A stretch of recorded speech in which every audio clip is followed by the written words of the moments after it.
本节来学习一下如何给音频素材添加操纵低音的效果。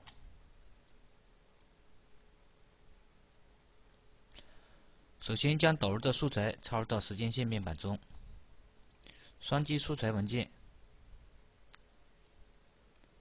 在原监视器面板中打开素材文件，切换到音频波形模式，将音频直接插入到音频2轨道中，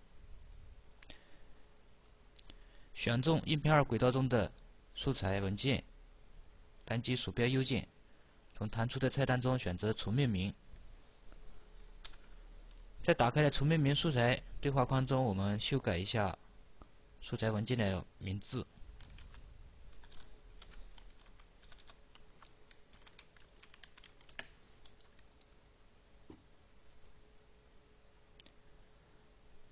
打开效果面板，从中选择低通特效，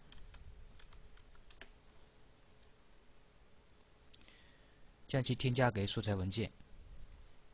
打开特效控制台，修改参数。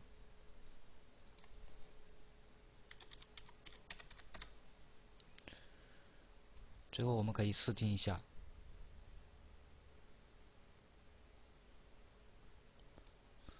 保存项目文件。